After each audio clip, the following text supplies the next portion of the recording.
Fala pessoal, sejam bem-vindos a mais um Samba Talks. Muito tempo, Pedro Feliz Filizola, que não gravamos. Nós tivemos alguns imprevistos aí, até com convidados, mas estamos de volta em grande estilo. Hoje com um convidado muito especial, pessoa que eu tenho carinho e já sigo, admiro há muito tempo. Temos amigos em comuns também, Filizola.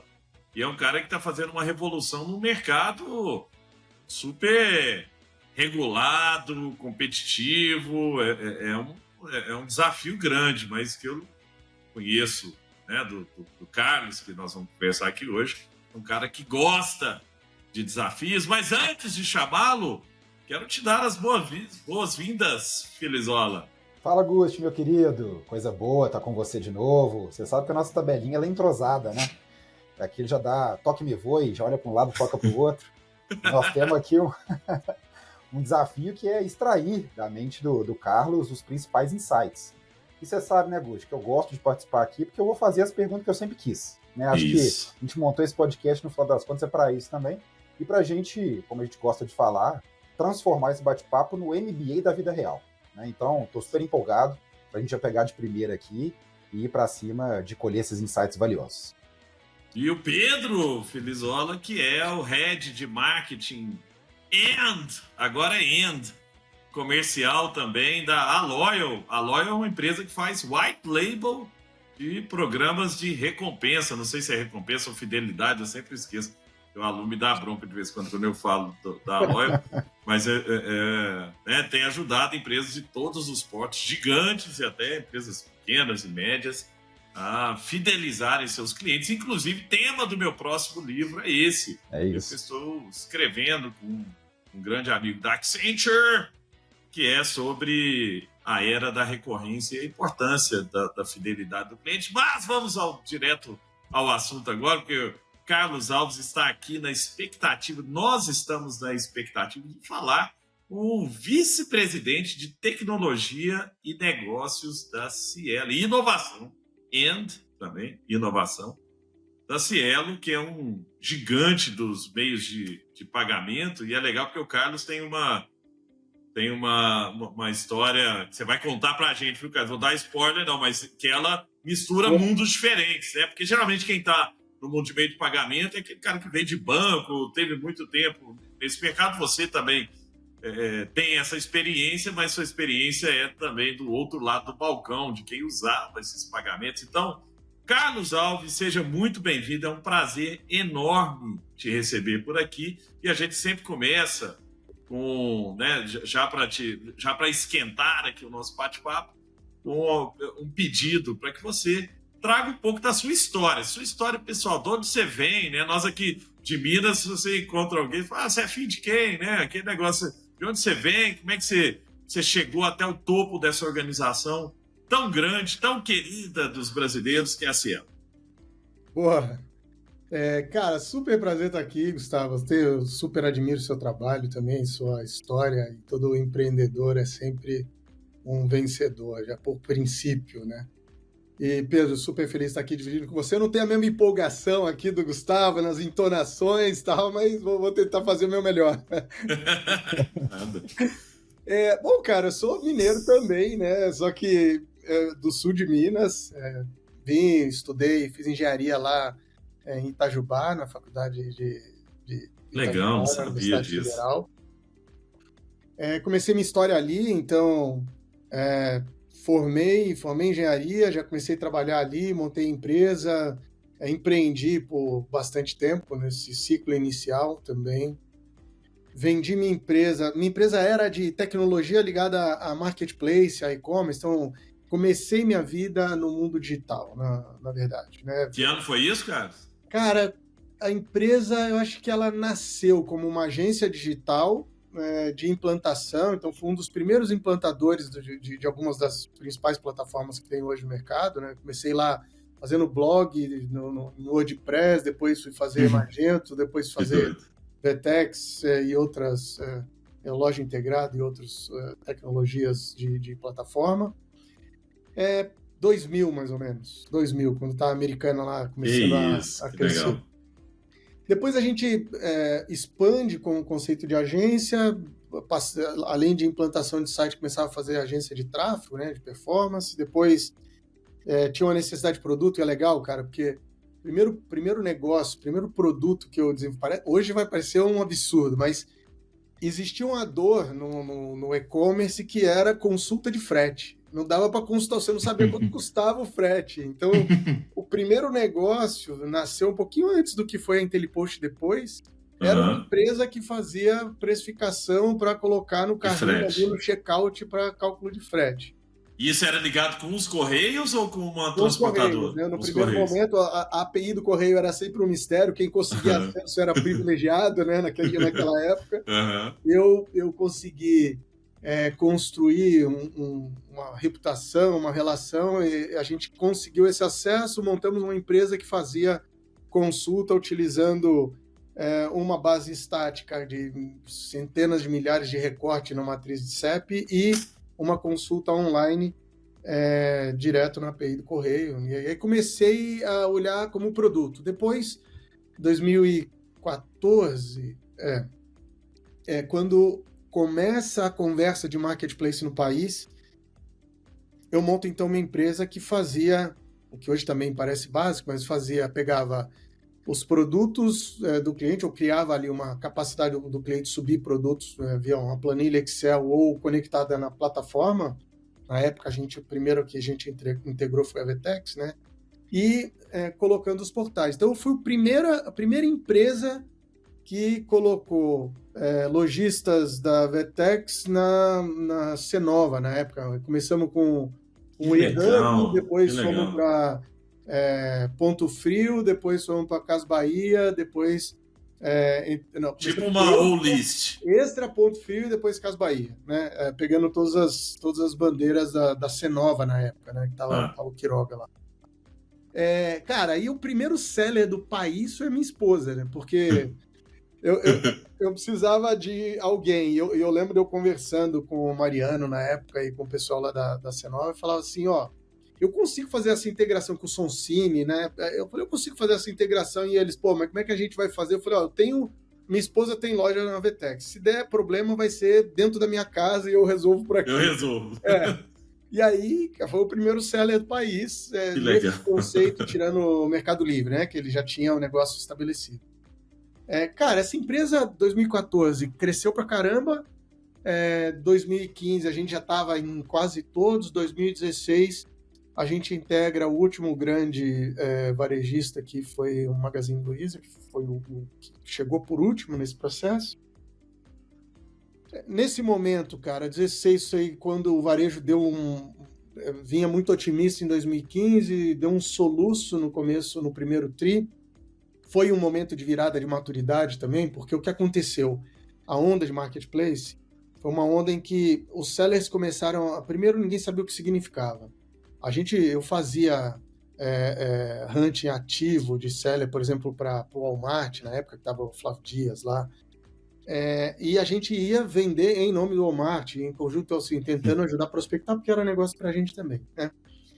Cara, existia um efeito, um evento de estoque virtual, ou seja, o cara tinha a capacidade de pôr o estoque que ele queria, e 2015 para 2016, a galera abusou bastante disso. Então, se você pegar no segundo semestre de 2015, tem muitos casos que saíram na mídia de problemas de venda de produto que não existia, entrega, fraudes, etc. Então, houve ali um momento de ressignificação. Então, 2014 e 2015 foi crescendo, foi virando um boom, foi todo mundo vendo oportunidade, muita gente crescendo e aproveitando nessa onda.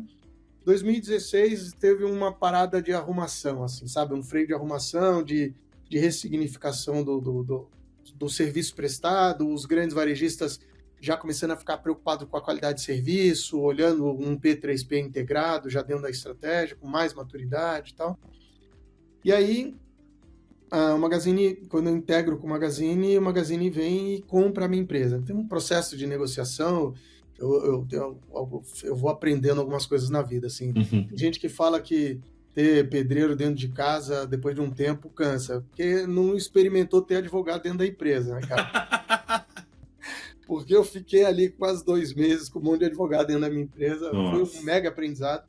Aí vendi, fui como diretor para o Magazine, fiquei ali montando o Marketplace do Magazine na época, então fui o funcionário 1, 2, e aí montei toda a área, fiz toda a integração técnica, toda a área comercial, todo o desenho da E que é proposta. super estratégico para eles, né, cara?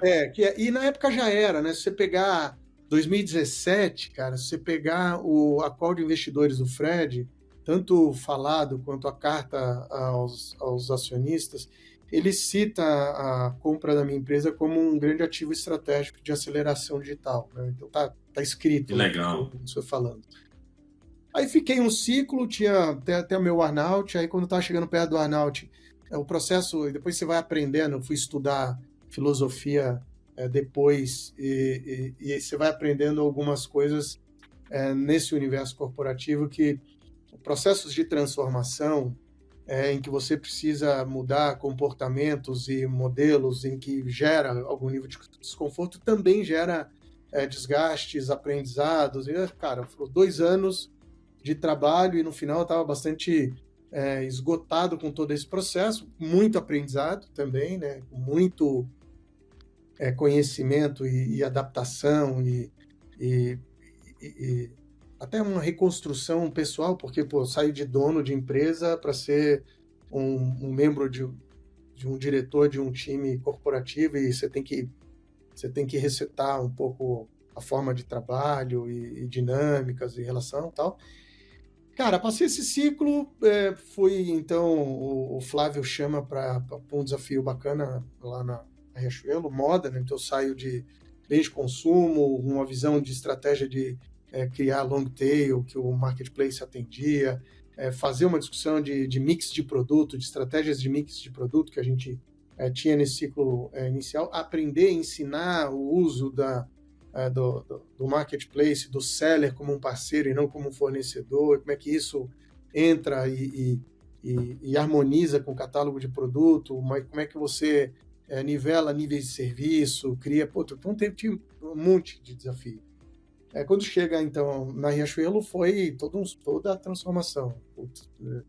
Desde fazer um app, e aí na Riachuelo tinha um mix interessante, porque era indústria, varejo e financeira. Né?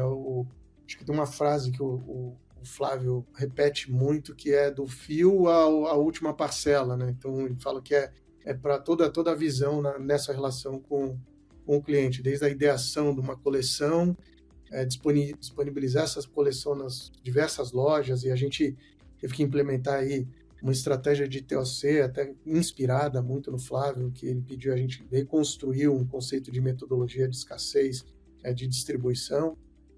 Depois, fazer a gestão disso, implementar o digital, implementar o Omni, criar o conceito e o mindset de lojas como picking ou centro de distribuição, de digitalizar o modelo mental, a forma de trabalho, e criar a Midway, o app, não existia nada, né? Era um cartão private label que vendia e financiava a própria parcela ou vendia algum produto, serviço financeiro na própria loja. A gente teve que digitalizar todo esse universo, né? Então, tanto o universo de banco, como uma IP, né? Uma instituição financeira, uma instituição de pagamento, como o varejo físico e digital e essa integração, e como a indústria suporta tudo isso. Então, foi um negócio transformacional para a companhia, para mim, para todo. Consegui escrever até um livro disso depois. Que massa. E aí vim em 23, a Cielo me chama, então eu já conhecia bem o universo do varejo, estava bem do lado de lá do balcão. E aí teve a oportunidade de vir com um desafio técnico importante, então uma empresa muito estabelecida, muito robusta, que constrói a história a partir de um duopólio lá de trás. Então, assim, vinha de um processo que nasce, e isso fala um pouquinho da complexidade técnica, ela nasce da Visa, né? E depois incorpora a portabilidade, depois outras bandeiras, isso tudo vai gerando aqui uma complexidade inerente de sistemas legados com uma necessidade de atualização e evolução, mas com uma grande responsabilidade de ser, sei, perto de 20% do volume de transação nacional. Ou seja, tem muita relevância e muito impacto para o estabelecimento comercial, o empreendedor, ou corporate, ou a grande empresa, ou franquia, ou seja, todos os segmentos que a gente atua, né? Então, era um desafio de profundidade técnica, o que super me atraía, era um desafio de reconstrução de processos e modelos mentais, e era um desafio de evolução estratégica de portfólio, de serviços por segmento. Então, cara, tinha para todo gosto, né? E aí foi super bacana chegar aqui, viver tudo isso e estar agora, olhando em perspectiva, esses 2 anos e meio que parecem 15, né? É espetacular. Então, isso é um pouco da longa história curta aqui. Que legal, Carlos. E assim, e fica muito claro durante tudo que você contou aqui pra gente, tanta experiência diferente que acabaram te capacitando para assumir um desafio tão plural quanto esse, né? Você falou aqui de várias frentes. Pô, tem um desafio técnico, tem um desafio de liderança, tem um desafio estratégico, tem um desafio de passagem de bastão. Eu tenho certeza que acaba acontecendo nas empresas, ainda mais no calibre da Cielo, de apoio político de um lado para que as coisas possam acontecer. Então, acho que tudo o que você construiu ao longo da sua carreira te deram uma bagagem para você hoje ter essa posição de sucesso e revolucionar uma empresa que é super relevante. Mas o que eu queria perguntar é em relação a hoje o papel de uma figura de liderança em tecnologia. Por quê? Foi-se a época que as pessoas de tech, de TI, eu aprendi isso com o Boost, né, elas tinham que só shippar feature. Então você dava, né, um desafio para a pessoa, ela entendia, não, tem que fazer isso aqui, beleza. Então, quanto mais rápido você fazia, sem bug, mais você era valorizado. Hoje em dia, a gente tem visto que as pessoas que sentam nessa cadeira, elas precisam ter um conhecimento de negócio, precisam ter uma visão 360, entender como que a tecnologia ela vai ter um impacto real, né, para que possa colocar, né, que todas as empresas têm tentado fazer, o cliente no centro. Só que, por outro lado, como a gente abriu aqui falando também, Carlos, a gente está falando aqui de um business que ele é muito regulamentado, que mexe com algo que é muito sensível na vida das pessoas, que é dinheiro. Então, pagamento, né? Pagamento, exatamente. Então, assim, eu tenho certeza que tem assuntos sensíveis de segurança que são tratados e que alguém precisa tomar essa decisão, né, em prol da, de repente, construção de algo que vai ajudar o time comercial.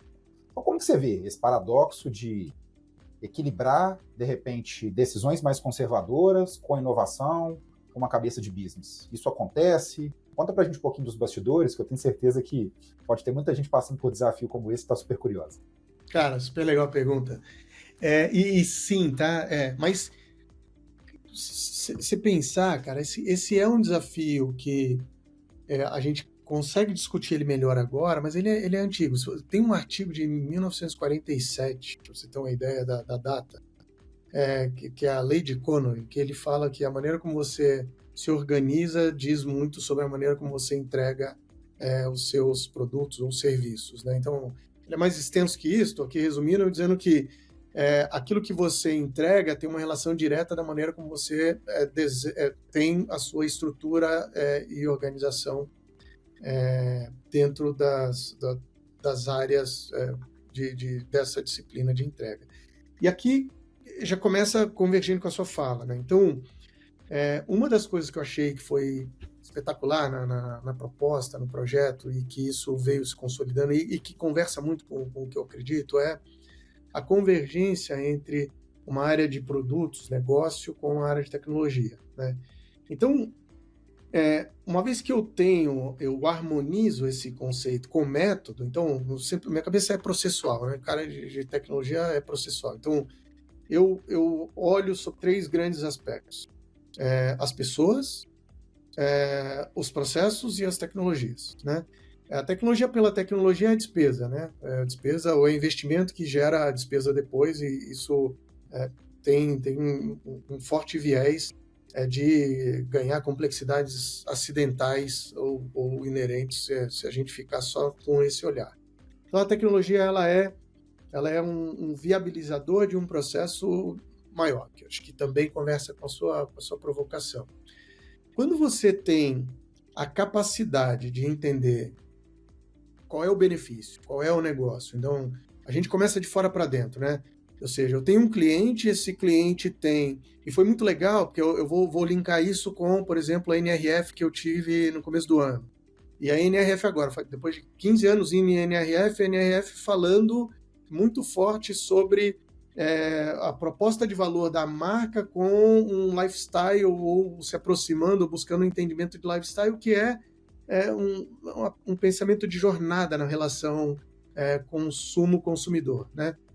Então, quando eu olho para o nosso cliente, que ele propõe ou faz uma proposta de valor, seja na entrega de um produto ou serviço ou na conjunção de produtos e serviços, e nós somos o momento da materialização da troca entre o consumo e o consumidor, eu preciso ser o mais transparente no ciclo da jornada. Transparente não é necessariamente não ter um POS, não ter um terminal, pode ser isso também, mas não necessariamente, mas é transparente no sentido de estar inserido neste contexto da jornada. Então, quando eu começo pensando no cliente, eu começo pensando na dor dele e eu internalizo isso, ou seja, cara, como eu penso diferente na solução que eu tenho que entregar, olhando o propósito, olhando o benefício, qual é o valor que eu acrescento ao cliente, utilizando metodologias e tecnologias que suportam e tragam a segurança, né? Então, talvez, e aqui falando um pouco de mim misturado a essa proposta, como eu empreendi, e quem empreende tem que trabalhar para pagar a conta, inclusive 13º era uma despesa e não uma receita, né? Então você tem que trabalhar e você precisa ser mais certeiro, porque de quem empreende e começa pequeno, um dos maiores limitadores não é o tempo, é o recurso, né? O tempo, ele é depois o recurso, né? Então, recurso limitado, melhor ciência de assertividade. Quando eu trago isso agora numa instituição maior, ter a sensibilidade do que a gente precisa fazer, utilizando um método adequado de requisitos e escutativa e entender sobre o papel e a disciplina de produto no sentido produteiro mesmo, ou seja, como construir produtos ouvindo as nossas áreas de atendimento ao cliente, as nossas áreas que estão no front ali, comercial, lidando com os arranjos e as oportunidades do cliente. Fazer pesquisa de campo, fazer pesquisa quali, quanti, focus group e todas as metodologias possíveis para você ter o melhor entendimento de qual é o problema que você quer resolver, né? Tudo isso para dizer o seguinte: eu preciso ter um problema para resolver, eu não posso sair fazendo tecnologia de forma aleatória.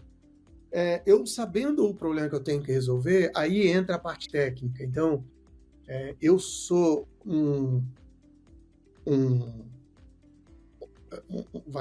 numa análise sobre a minha perspectiva aqui, não tem certo e errado. A pessoa que constrói essa visão e no momento de executar, ela precisa ter conhecimento técnico. Eu vejo muitas empresas que colocam a responsabilidade técnica em pessoas que não têm perfil ou skill tecnológico. É como se não fossem muito necessárias. Mas, cara, tem coisas de... E aí eu volto para a nossa indústria, que é um pouco do que você falou. Eu não posso falhar.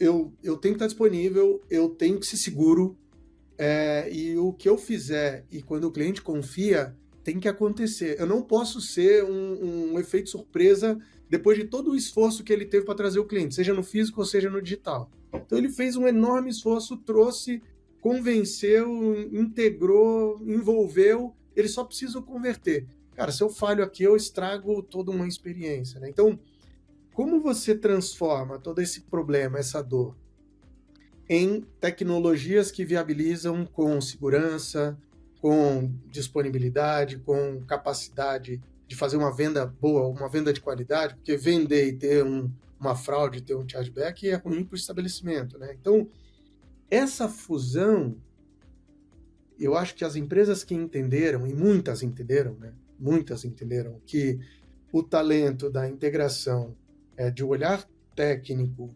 orientado a uma construção de valor, de benefício, e não a empresa que olha como projeto, né? Tinha empresa antigamente que falava assim, o que eu preciso fazer de transformação digital? Quando começou essa conversa lá atrás, aí vinha com uma lista de projetos, vinha com metodologias de PMO, e nada contra a metodologia, aplicada no lugar correto ela funciona, mas como o PMO fosse a solução. E o PMO ele é só um método de implantação de um projeto, muitas vezes projetos mais extensos que envolvem muitas áreas, que você precisa convergir agenda, atenção gerencial, conhecimento para definição de jornada, de escopo. Você precisa realmente de olhares de PMO, né? Como você tem muita gente trabalhando. Mas o PMO, para a entrega do projeto não é o sucesso, né? O sucesso é qual é o benefício do seu cliente frente àquilo que você se propôs a fazer. E quando você pode e consegue fazer essa convergência, isso soma, sabe, Pedro? Então, eu te diria que é um desafio. As empresas que incorporam e têm a maturidade de reconhecer esse desafio e de entender a disciplina de produto no sentido produteiro, não no sentido de conhecimento de negócio, entender a importância do levantamento de requisito para fazer um bom requisito para que o time que vai pegar a feature ali, que vai pegar o CAD para executar, com todas as disciplinas de princípios de tecnologia, de escopo de tecnologia, de boas práticas e etc., de observabilidade, de segurança, etc., etc., mas que eles também saibam qual é o requisito e não tenha que ficar refinando ou levantando novas hipóteses ao longo do processo de desenvolvimento, que torna tudo muito mais complexo, né? Quando você consegue coordenar, você cria capacidades como a gente foi fazendo aqui no tempo, né? Eu saí de um time to marketing de quase 6 meses para menos de 3, né? Ou seja, estamos falando em 80 dias, você sai de uma ideia a algo implantado em produção com métrica de valor, com métrica de benefício. E aí você faz a companhia girar numa velocidade de melhor definição de escopo, escopos menores, sem ficar pensando em projetão, em testes, em olhar de dado, num olhar muito mais integrado de, vou testar a hipótese, testo pequeno, rollout com a segurança devida, só dou o próximo passo quando eu tenho absoluta certeza da estabilidade ou da minha capacidade de escalabilidade, e aí vamos em frente. Isso, foi o que nos últimos 3 anos fez a gente implementar e ser precursor de uma série de coisas dentro do nosso segmento, que é um segmento regulado, e aí traz, mesmo dentro do próprio processo de regulação, você tem uma enormidade de oportunidades dessa agenda regulatória, com todas as novas oportunidades e demandas que o Banco Central traz. Você tem uma enormidade de possibilidades de interface de pagamentos ou de oferta de pagamentos frente à necessidade do cliente. Então, sei lá, a gente teve que pensar, vou dar um exemplo qualquer aqui, tivemos que pensar numa forma de fazer um pagamento cashless para ser aplicado em shows e em eventos, né? A gente foi fazer Oktoberfest, foi fazer Lola, foi fazer alguns casos, criamos uma solução. Vamos criar a solução para o bondinho do Rio de Janeiro, para pontos turísticos. Então, era uma solução que o pagamento era só com um equipamento de NFC, como é que isso conversa depois com a conciliação. Então, aí a gente vai criando, tendo a oportunidade, tendo o cliente, tendo a necessidade, a gente vai criando capacidades, sabe, e vai evoluindo. Carlos, muito legal, hein? Você trouxe informações riquíssimas de um problema que é comum para todas as grandes e médias empresas já consolidadas, né, que têm legado. Isso é impressionante, assim, a dificuldade que é evoluir num ambiente onde você tem uma estrutura muito pesada já enraizada ali dentro, inclusive uma estrutura cultural. Depois nós vamos falar sobre cultura. Mas antes disso, eu queria entender como é que é a visão de futuro. Hoje eu estava na Fundação Dom Cabral, dando uma palestra para um grupo de executivos de alto nível, e tinha uma senhora de uma grande siderúrgica, e ela me falou uma frase que eu queria entender como é que você navega com isso, porque esse é um desafio também dos grandes players. Tinham vários grandes players ali na sala, e ela falou assim: Gustavo, essa história da McKinsey lá de Horizonte 1, 2 e 3 é muito legal, mas aqui no Brasil, assim, é muito difícil você ver empresa olhando para o Horizonte 3, porque o resultado, você precisa entregar resultado muito rápido. Então, geralmente, os projetos estão entre 1 e 2. Né? E o Horizonte 3 é aquele negócio um pouco mais fora da caixa, disruptivo. Às vezes é um novo modelo de negócio. Por exemplo, eu estou em 4 conselhos agora. Nenhuma está na agenda o Horizonte 3. Tá? Falando assim, né? Não tem muita discussão estratégica sobre o Horizonte 3, porque você tem demanda, o dinheiro é caro, o capital é caro, né? Você precisa entregar, né? Às vezes você tem ação aberta em bolsa, como é o caso da Cielo, você tem que entregar resultado trimestral. Como é que você lida com... Né? E como é que isso desce para a operação também? Com a demanda de curto prazo, que ela é necessária, que é isso, nós precisamos de um produto para resolver um problema do show, que é legal, é uma inovação, mas ela é uma inovação incremental ali, com coisas que são completamente disruptivas, como blockchain, como, né, assim, como é que a gente cria um tipo diferente de pagamento para daqui a pouco poder aceitar criptomoeda. Tô chutando aqui coisas que vêm na minha cabeça sem saber exatamente o que vocês estão pensando, mas como é que você traz isso para o time? Porque uma das coisas que eu vejo muitas pessoas dentro das empresas, das grandes, falando a gente é demandado para pensar no futuro, mas se eu não bater a meta nesse mês, eu sou punido, né? Eu tenho uma cobrança, não tem muito tempo para parar para pensar. Como é que funciona isso dentro da estrutura? Porque você está trazendo uma estrutura moderna, uma estrutura ágil, uma estrutura de experimentação. Vocês são hoje capazes, dentro dessa estrutura ou de alguma estrutura apartada, de experimentar novos modelos de negócio que ainda não são viáveis tecnologicamente nesse momento, mas que podem ser o futuro daqui a pouco, ou não? O foco da inovação ainda e não tem demérito nenhum, porque eu estou falando aqui que são pouquíssimas as empresas que realmente estão olhando para o Horizonte 3 aqui no nosso país. Né? E muito porque a gente tem uma necessidade aqui dessa geração imediata. Como é que é, do lado de vocês, esse olhar para o futuro conectado com a pressão do presente? O dilema da inovação, né? O dilema da inovação. É um livro importante. Belíssimo. Cara, sim, é também uma discussão constante aqui, nossa. A gente consegue fazer, e eu te falo como que a gente está lidando com esses horizontes, né? Então, a gente, de novo, partindo do fim para o começo, o que não muda? Você fala do futuro, o que não muda? Não muda, em algum momento, a conversão de um processo de aquisição, ou seja, eu tenho sempre alguém querendo ter alguma coisa que um outro alguém o tem, e em algum momento isso se consolida num contrato ou num acordo, né? Ou seja, e aí vem os contratos inteligentes, que smart contracts estão vindo e as tecnologias que vão suportar isso. Então, o que não muda? Um contrato de intenção, ou a consumação de um contrato de intenção, só para eu colocar de forma mais abstrata, para não falar que é o pagamento. Sim, né? O pagamento pode ser muita coisa hoje. Uhum. E a preocupação com disponibilidade de segurança, certo? Então, cara, Perfeito.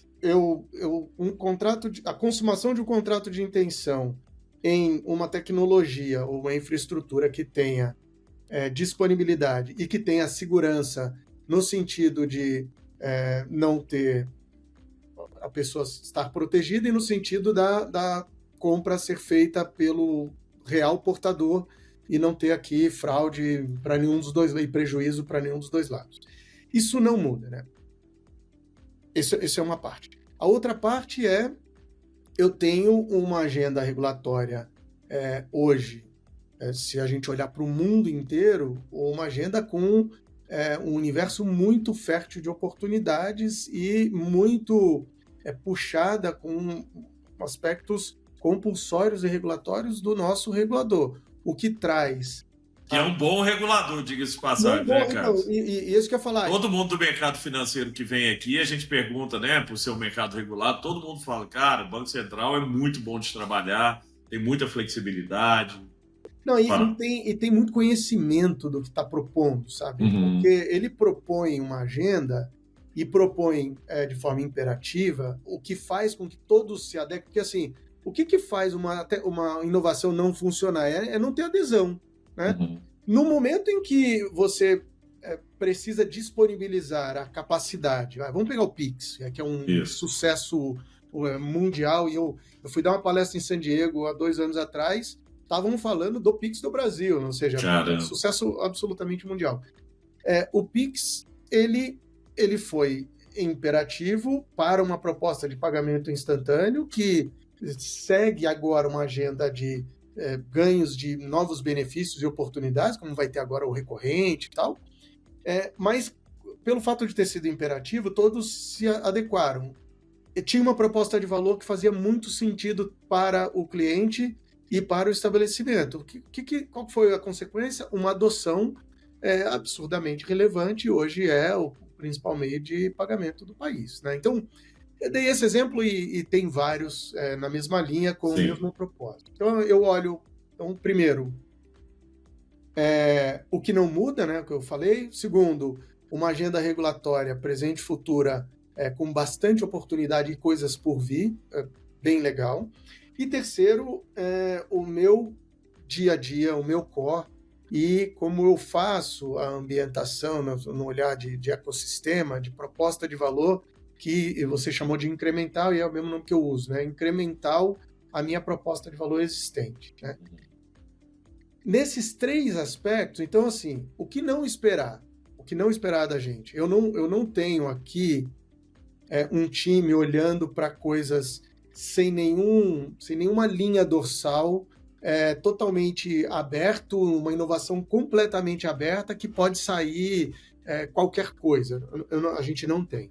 Agora, Perfeito. O que a gente tem, olhando nos 3, e com bastante metodologia, olhando nos 3 Hs, eu tenho, para esses universos que eu citei, eu tenho o time que trabalha na evolução incremental, eu tenho uma mudança, um trabalho muito forte de cultura mesmo, de interpretação, de novas formas de pensar, desenho organizacional, um olhar de value streaming mesmo, porque a inovação, para mim, uma vez eu escutei o Meira lá, putz, esqueci o nome do professor. Silvio Meira. Uma vez eu escutei o professor falando uma coisa que eu adorei, peguei para mim, mas estou aqui dando o crédito a ele, que inovação boa é aquela que cospe nota fiscal, cupom fiscal na ponta, né? Perfeito. Então, como você olha a inovação sem adoção, ela pode ser só um desenvolvimento tecnológico, né? Um surto de tecnologia e produto. Então, eu olho a inovação incremental, a inovação do modelo de trabalho, da forma de trabalho para a adoção dos produtos e serviços que a gente implementa, e cada vez mais a gente se transforma numa empresa de tecnologia e implantação de formas e arranjos de pagamento, mais do que efetivamente ser um terminal ou um POS que você entrega e o cara habilita. E eu tenho um time exclusivo, que é o Garagem, que a gente chama de Garagem, que aí sim é um time que olha sem o compromisso com a entrega do mês, mas não desconectado da nossa direção estratégica mais ampla.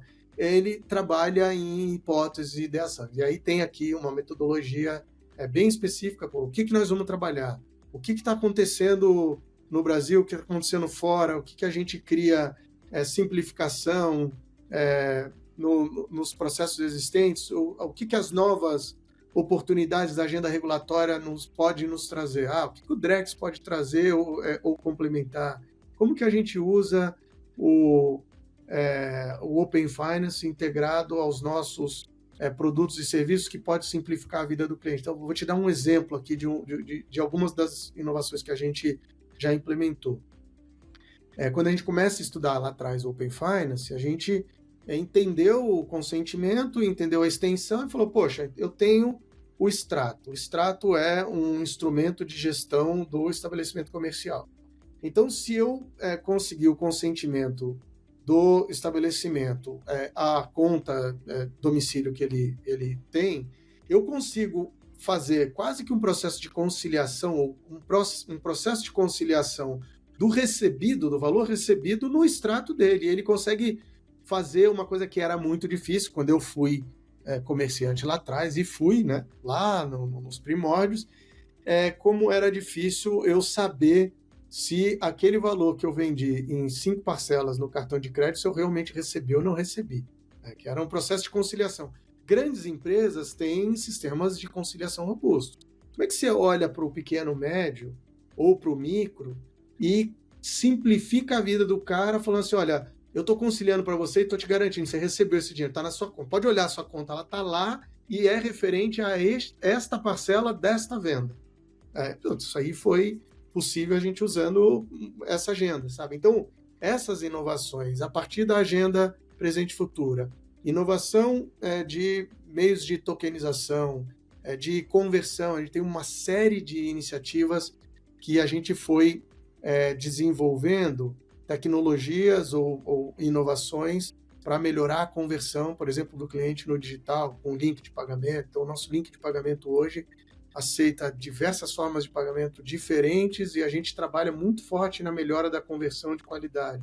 E a gente criou tecnologias ou sistemas que tem um conceito de Keep As aqui, que tem um conceito de Data on File, que tem conceitos que são de inovação, mas incorporada ao nosso universo, mas é um produto, né? É um produto novo que trouxe capacidade, sabe? Então a gente olha dessa forma. E os Hs, quando eu olho lá na frente, o lugar mais longe que a gente está olhando esse exercício do que não muda e da agenda reguladora. Esse é o lugar mais longe que a gente está olhando. Não, muito é legal. Um ótimo caminho, né, Pedro? Antes de você entrar, outro dia eu vi um vídeo do próprio Jeff Bezos, né? Ele fala que muita gente fica tentando prever o que vai mudar nos próximos 10 anos e ele está preocupado muito mais com o que não vai mudar, né, do que o que vai mudar, e isso é genial. E outra coisa que você falou que eu gosto muito também é a simplicidade, né? A inovação como uma arte de simplificar as coisas ao invés de arte de... Porque a gente tinha, Carlos, você não precisa ter essa cabeça, mas tem muita gente que tem a ideia de que para inovar eu preciso fazer um negócio cheio de feature, né? Já viu o empreendedor? Você começa a perguntar o que você quer, o cara começa a botar botão, e a tendência desse negócio dar errado é gigantesco, porque você gera muito mais atrito do que resolver problema real, né? E quando você vai para o caminho que você está falando de, poxa, cara, cheguei na maquininha lá, encostei meu cartão, tá pago, tá resolvido, você tá indo pro lado de simplificar, de falar, nossa, bicho, menos é mais, né, nesse caso. Isso aí. Não tem que ter cockpit de avião, né, cara? Porque vai ficando muito complexo. Não, é muito massa, porque o Augusto acabou de roubar meu comentário. Eu ia falar exatamente isso. Pô, quebrei as pernas agora. Não, que isso. É muito legal, Carlos, eu ouvi falar de teste numa empresa, como você falou, que não pode errar. Então, é paradoxal, mas é bonito de ver como que consegue realmente trazer coisas novas, mas com regulamentação e preocupação com segurança. E é legal isso que o Augusto falou, porque eu percebo isso. No final do dia, vocês estão buscando reduzir atrito, tirar fricção para melhorar a vida de quem está consumindo. E isso pode ser, inclusive, uma experiência boa para quem está fazendo o pagamento, de repente. E se você consegue, através de uma tecnologia que não é nada sexy para fora, mas que nos bastidores consegue aumentar a conversão ou tirar uma tarefa manual que, de repente, o comerciante, o varejo possa ter que fazer, ele já vai lembrar de você e já vai criar ali, de repente, um sentimento de fidelização muito maior. Mas eu queria ainda, nesse assunto de futuro, ser um pouco mais prático, né? E fazer uma pergunta até um pouco mais provocativa, porque A gente tem visto, e você mesmo falou, que é um mercado que tem se tornado cada vez mais competitivo. É uma realidade que a gente precisa encarar. Eu acho que quanto mais cedo a gente entender isso, mais, né, a gente vai criando formas de se proteger e de se mexer, né, ao mesmo tempo. E eu de fora, como eu falei, eu enxergo a Cielo como uma empresa super inovadora, que tem reputação, marca, posicionamento e que entrega valor. Mas, assim, né, você vai me corrigir se eu estiver falando besteira aqui, mas querendo ou não, a taxa ainda pega, né, e acredito que ainda é um diferencial. Só que para não virar realmente uma guerra de preço, é necessário se mexer, né, e de certa forma trazer coisas novas. E nessa linha, falando de coisas novas, a gente mesmo falou aqui sobre o Pix, mas nós estamos ouvindo falar, querendo ou não, de pagamento com face, biometria, de palma da mão, de reconhecimento por voz, né? Então talvez eu tenha até roubado uma pergunta do Boost aqui, então é uma devolutiva, viu, Boost? É um troco. Mas como que você tem enxergado, Carlos, esse movimento, né? Porque aí sendo talvez o mais ousado que eu posso aqui pela nossa relação, como que num mercado, de repente, sem maquininhas físicas, que você vê, de repente, o papel da Cielo? Boa, cara, aqui você dá para fatiar em algumas respostas, né?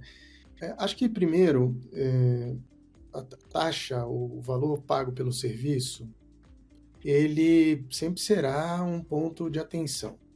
Dito isso, qualquer tecnologia adicional que incrementa mais um player, mais um serviço que aumente o custo, tem dúvidas, a não ser que ela tenha melhoras significativas na conversão ou na proposta de valor, né? Porque tudo no final do dia tem que vem num conceito de maior personalização da proposta de valor que o estabelecimento pretende ou quer entregar. Então, sempre no varejo é muito comum a gente falar assim, cara, caro e barato depende se o produto fica parado ou se ele gira rápido, né? Boa. Aqui não é diferente, né? Então, caro e barato é se você vai ficar na mão ou não vai, se você vai conseguir adequar a tecnologia ou essa consumação desse contrato de pagamento da maneira como você quer fazer a sua proposta de valor.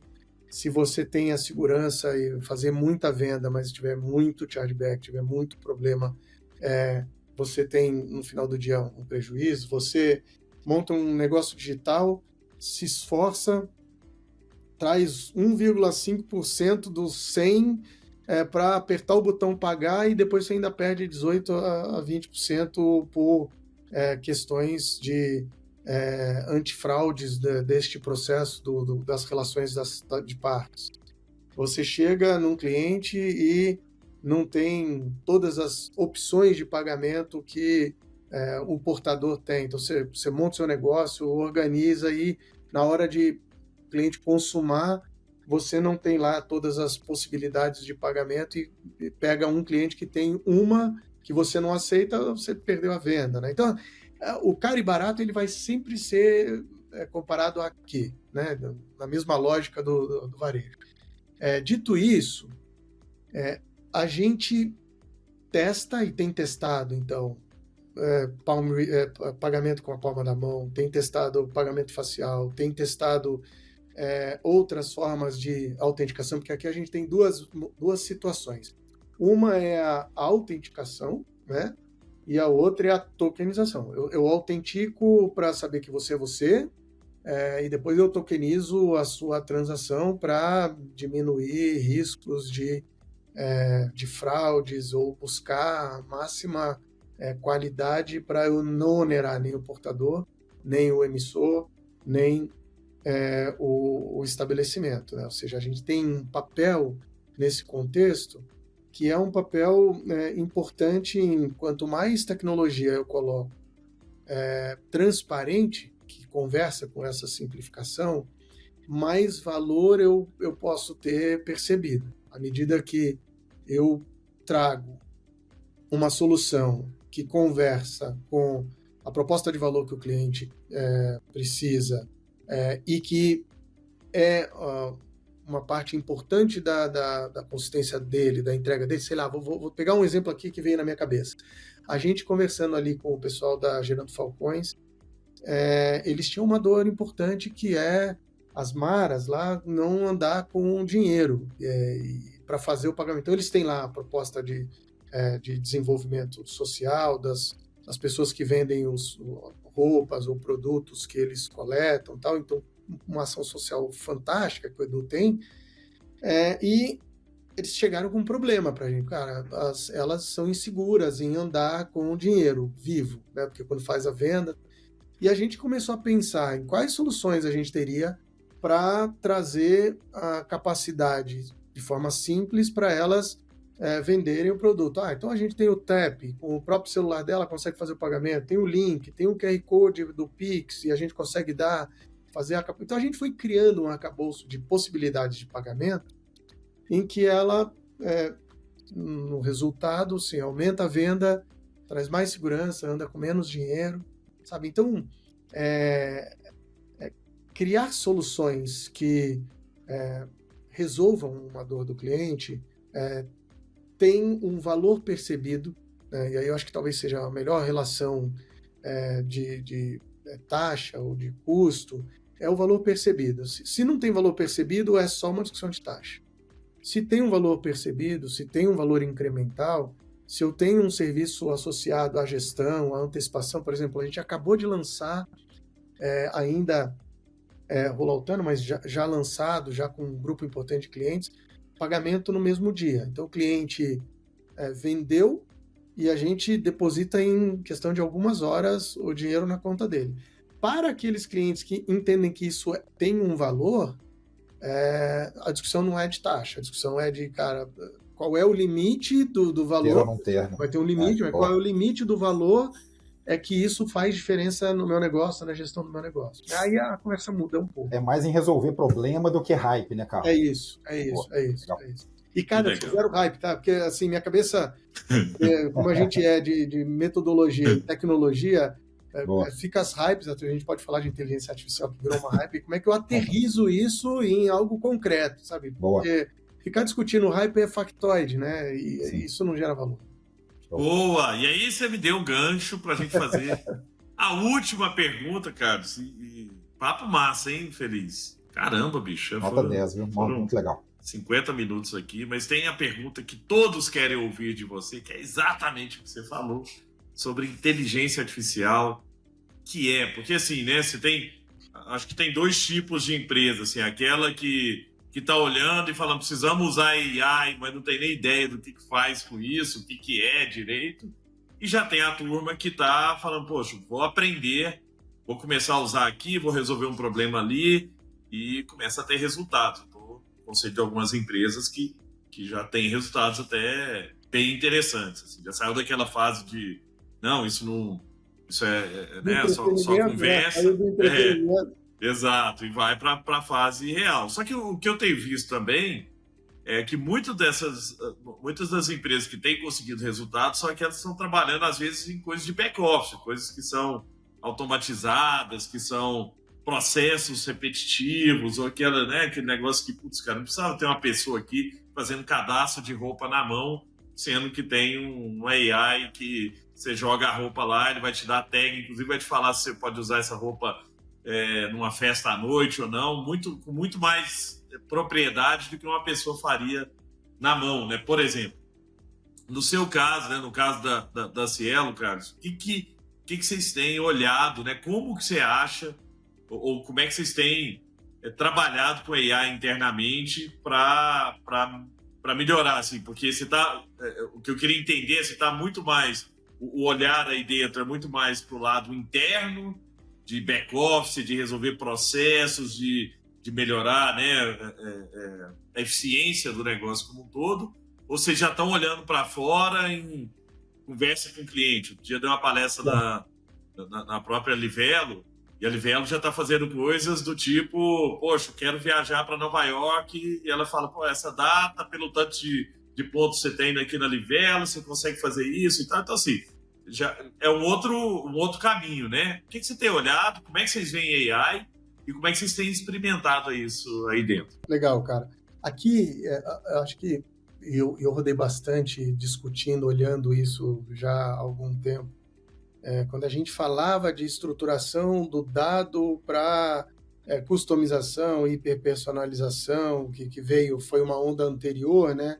Que é uma empresa orientada a dados. Então, desde que eu cheguei, a minha grande preocupação era como é que eu reestruturo ou estruturo de forma estratégica toda a nossa capacidade de consumo e geração de dados. Né? Então, aí, a minha brincadeira aqui é, primeiro a gente cuidou da IE para depois cuidar da IA, né? Primeiro a inteligência emocional do pessoal, fala, cara, vamos entender o que isso significa, vamos entender como usa e vamos entender qual é a extensão, porque às vezes uma solução de machine learning atende à necessidade, às vezes é só uma visão, dado estatístico e uma melhor capacidade de fazer modelagem e que não tem necessariamente um viés. A gente pode usar o nome IA para tudo, mas que não tem necessariamente o viés. Agora, tem também a necessidade de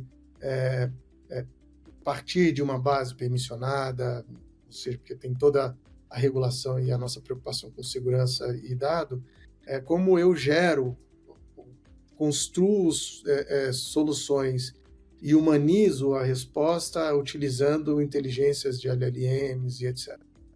Cara, passamos por todas elas, tá? Então a gente criou um programa, dando um pouco da visão, criamos um programa de alfabetização, capacitação, entendimento do que é cada um desses universos, né? De todas essas sopas de letrinha, deep learning, machine learning, inteligência artificial, ou seja, como que usa cada um, para qual tipo de problema a gente se adequa a B ou C. A gente criou plataformas, passamos pelo ciclo do entretenimento, mas com o objetivo não de puro entretenimento, mas de alfabetização e adoção, de aproximação da tecnologia com toda a nossa força de colaboradores em todos os aspectos, ou seja, como que eu uso mesmo de forma segura e permissionada a otimização de todo o meu workspace aqui, do meu Teams, do meu e-mail, de ter soluções ou caminhos, utilizando um copilot da vida, mas de forma interativa, só no chat ali, como muita gente tem usado chat GPT, como é que a gente incentiva? Então aqui tornar isso parte da vida das pessoas, como é que eu gravo uma reunião e vou resumindo, como eu faço uma melhor gestão e evolução dos temas que requerem entendimento e conhecimento dos dados que eu já tenho, agregado, etc. Depois a gente passa por toda a construção tecnológica que habilita a utilização de LLMs integradas às nossas hipóteses. E aí nós criamos aqui um grupo, uma matriz de hipóteses. Essas matrizes passam por temas internos e temas de cliente, então posso dar alguns exemplos. A gente tem um terminal, um POS espalhado em 100% do território nacional. Esses POS têm um comportamento de health check, tem um comportamento dele. Então eu pego todo o dado a cada X minutos e coleto o dado do equipamento. Não estou falando de nada sensível, de nenhuma informação de cliente. Estou falando bateria, bobina, número de impressões e etc. E eu vou mandando e vou estabelecendo padrões de comportamento e vou criando a capacidade de me antecipar. Então, por exemplo, hoje quase 70% das bobinas a gente manda sem o cliente pedir, né? Porque eu sei que vai acabar, sei o tempo que leva para chegar lá, sei o volume que ele usa e eu quero fazer de forma que não seja muito para ele perder na hora que ele vai guardar e que não seja pouco que falte para ele no momento que ele precisa. Quando eu tenho que fazer uma substituição de um equipamento, eu trago um equipamento para o meu CD e tenho que fazer qualquer manutenção, eu já sei se aquele equipamento, eu posso estar trocando, vou pegar um exemplo, o equipamento voltou porque quebrou o vidro, porque caiu, estava no cliente, caiu, quebrou o vidro.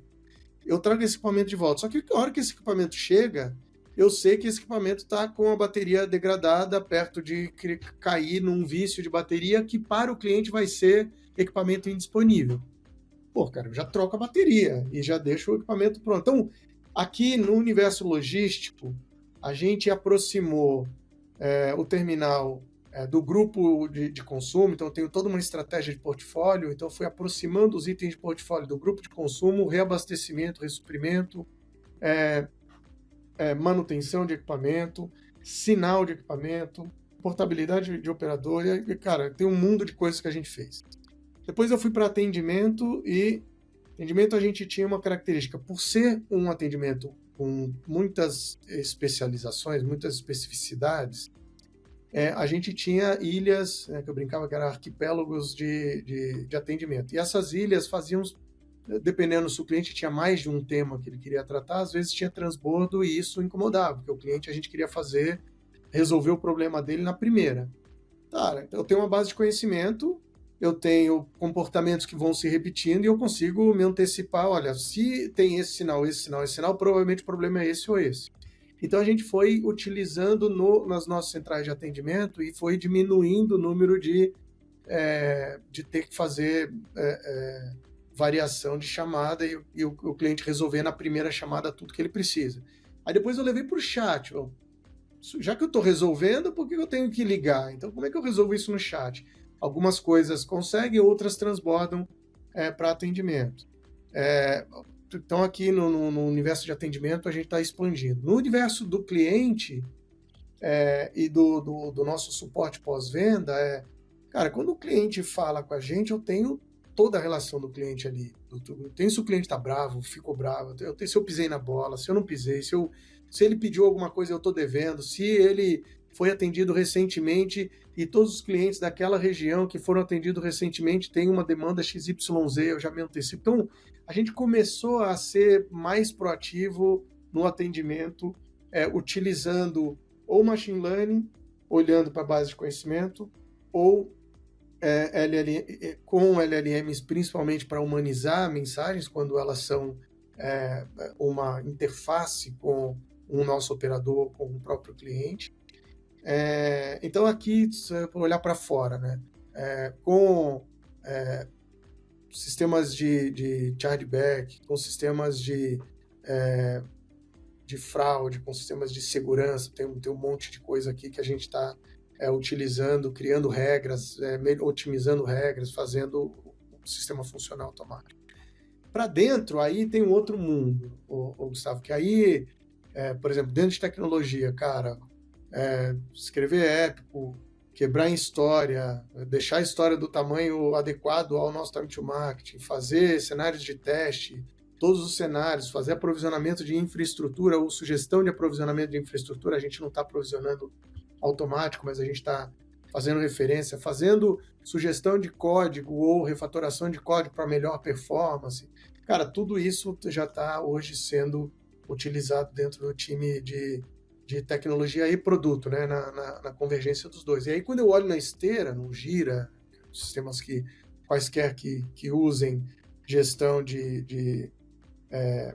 desenvolvimento de evolução de sistema, você começa a ver ganhos relevantes na qualidade do levantamento de requisito, na simplificação do processo de release, de definição de escopo de atividade, de quebra com métrica adequada. Cara, então aqui também tem um universo de coisas, não está no estado da arte, mas vem ganhando relevância, importância no consumo.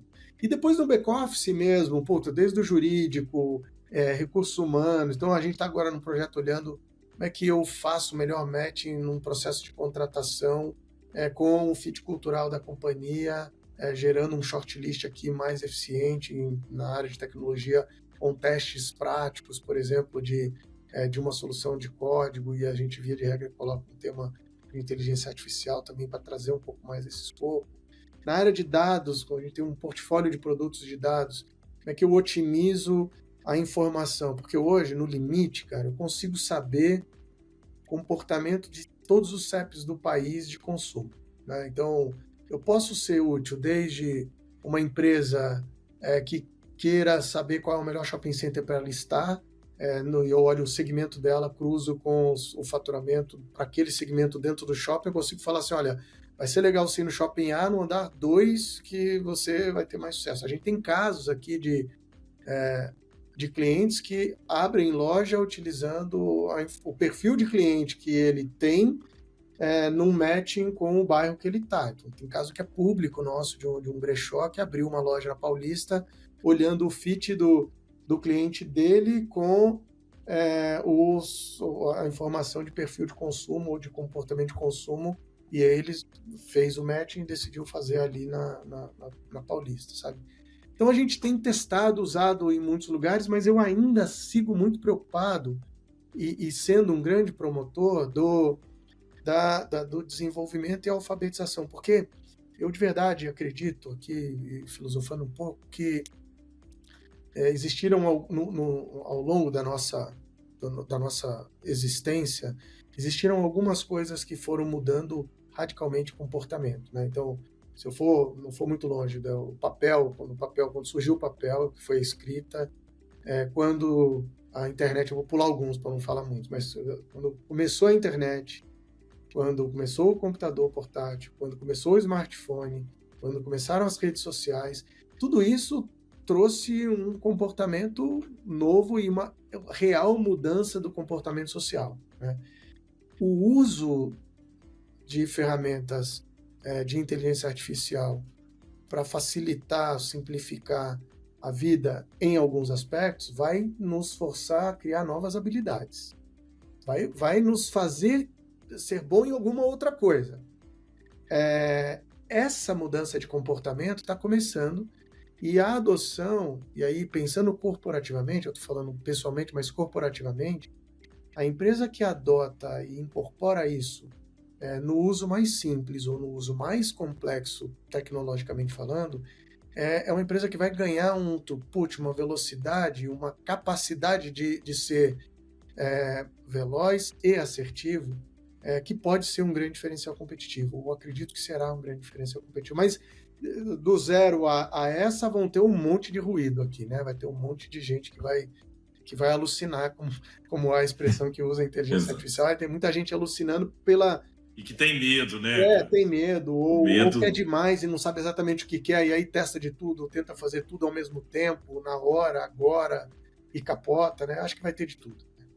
Muito legal. Não, que aula que a gente teve. E um aprendizado que eu tive aqui em alguns lugares que têm usado, começado a usar a inteligência artificial, escolher bem as batalhas, né, Carlos? Porque, como você trouxe agora, tem ferramenta para tudo.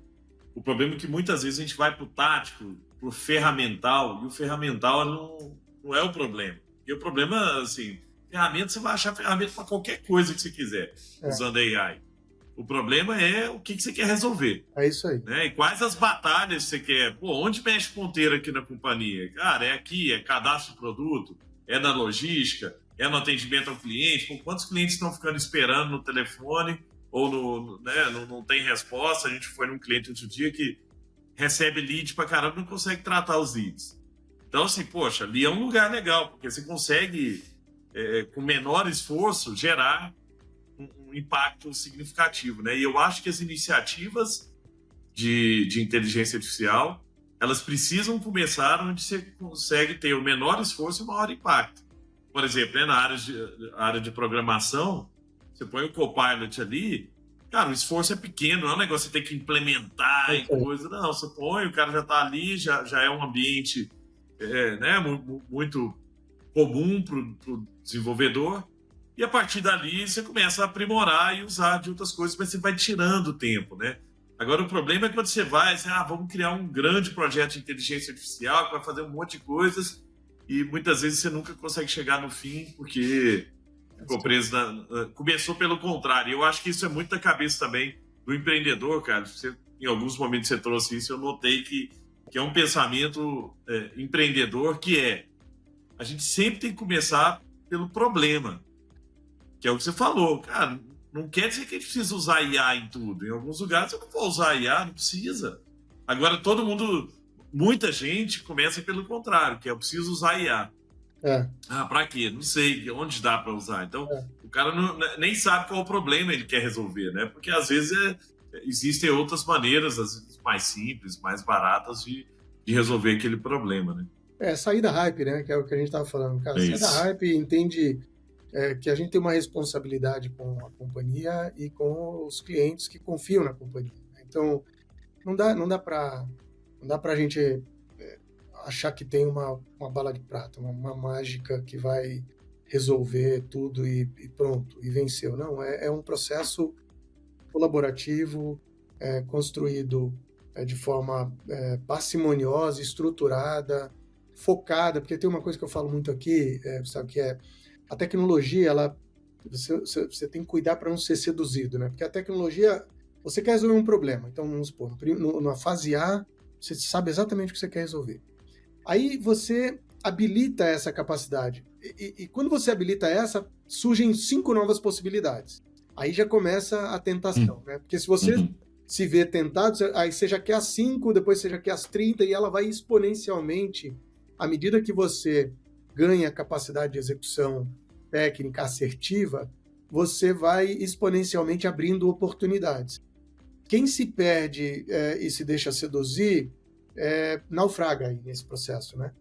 Se você consegue ter disciplina, método e saber sempre onde está o lugar, ou seja, qual é o problema que eu quero resolver, qual é o ganho que eu quero gerar e para quem, você se mantém pragmático e focado e consegue atravessar todo esse universo de possibilidades que às vezes nos seduz, mas também nos tira o foco, nos tira a capacidade de ter uma entrega mais concreta de valor. E no final do dia, a gente acaba no limite da capacidade, do tempo, da agenda dos executivos para resolver os problemas, ou dos problemas para resolver os temas que os executivos se propõem, né? Então, cara... E Carlos, a gente chama aqui, eu sou de Araguari, do Triângulo Mineiro, a gente falava que lá eu e meu irmão, a gente era caçador de vagalume, né? E vagalume, eu lembro, cara, no quintal lá de casa tinha aquele tanto de vagalume, a gente saía com um potinho assim, para caçar, viu, Filizola? Você que é criado em Belo Horizonte, você não teve essa experiência, mas a gente saía para caçar vagalume. O negócio é que ele vem piscando, então você chega perto dele, ele apaga. Você fala, cadê? Aí você vê um outro piscando, aí você vai pro lado de lá. Cara, você fica umas 2 horas caçando vagalume, no final da noite você não tem nenhum. Porque é exatamente o que você está trazendo, assim. Vai pipocando tecnologia, você vê, né? Pô, agora o Google lançou não sei o quê, aí amanhã a Microsoft lançou o OpenAI, lançou isso, a Anthropic lançou aquilo. E se você entrar nessa, você vai para um lugar que não tem fim, né? Você não consegue concluir, porque você começa a usar uma ferramenta, aí você fala, não, mas agora tem uma melhor que resolve isso aqui. Aí você vai lá, começa a usar, fala, não, mas agora surgiu outro. E aí vai virar um caçador de vagalume que você não consegue concluir, né? Fechar nenhum ciclo. Perfeito. Muito bom. Pedro Filizola, Pedro, Feliz, quantos episódios será que a gente já gravou até hoje? Uns 150, Ghost, para mais. Para mais, hein? Eu te digo que esse aqui tá nos top 3. Tá no top. Realmente. Top 3, assim, disparado. Não, disparado. Ô, Carlos, a gente gosta muito de trazer convidados aqui que abrem, né? A gente fala open kimono aqui, cara. Abre o kimono, fala a vida real, conta do que tá fazendo. Porque tem muita empresa que, às vezes, o cara, não posso falar nada e tal. Pô, você foi super gentil em compartilhar coisas que, como o Feliz tinha falado, pode impactar a vida de várias pessoas que estão ouvindo aqui. Né? Tem muito aprendizado, né, Feliz? Com certeza, legal, né? E o mais legal é que a gente não aliviou também nas perguntas. E o Carlos, de forma muito, muito didática, conseguiu responder de todas e não fugiu da responsabilidade. Então foi muito legal porque, cara, conseguiu transparecer mesmo o que ele está fazendo, né? Acho que é o mais massa. Aí o que é legal, né? Vocês que são empreendedores e eu que fui empreendedor, a gente sabe, acaba virando propósito da vida da gente, né? Ou seja, você impactar a vida das pessoas e conseguir ser útil sob qualquer aspecto, dentro de uma ética, dentro das regras, e cada um, e a gente mesmo seguindo todas as regras, eu poder falar um pouco sobre a vida como ela é, dos riscos, oportunidades, ganhos, vitórias, mas também tem um monte de derrota, tem um monte de coisa que não funciona, para algumas funcionar, para a gente aprender Isso. evoluir, você também contribui para o mundo melhor no final do dia, né, cara? E Muito, aí, Isso aí. eu sei o que é a dor de ser um empreendedor, eu sei a dor de um microempreendedor, um empreendedor que está crescendo um negócio, que está ali no balcão, que está lutando com toda a dificuldade, com todas as complexidades que cada lugar tem as suas, cada região tem os seus e a gente tem as nossas, né? Então, que legal isso. Então, Muito bom. discussão. Carlos Alves, foi uma aula. Muito obrigado pela gentileza. Você foi brilhante. Trouxe muito conhecimento da vida real.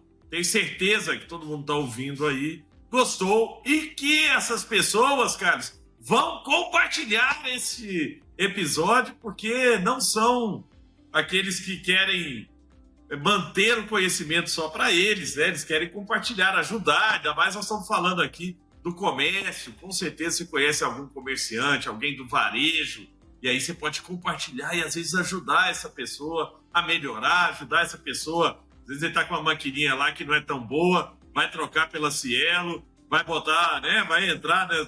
Pegar toda essa inovação que o Carlos trouxe aqui, vai estar na palma da mão dele e vai transformar o negócio. E essa visão que o Carlos está falando, né? De ele ter sido empreendedor, isso muda o jogo, gente. Assim, é cara que tá skin in the game. Ele sabe o que é dor, ele sabe o que precisa lá na ponta, e ele sabe da responsabilidade que ele e a Cielo têm em prover um bom serviço na ponta, porque a gente que empreende, a gente já passa por tanta dificuldade, não queremos ter dificuldades tecnológicas, e se você também não quer, já peça sua maquininha Cielo. Ô, Carlos, muito obrigado, foi brilhante. Valeu. Pedro Filizola, mais uma vez, prazer estar com você.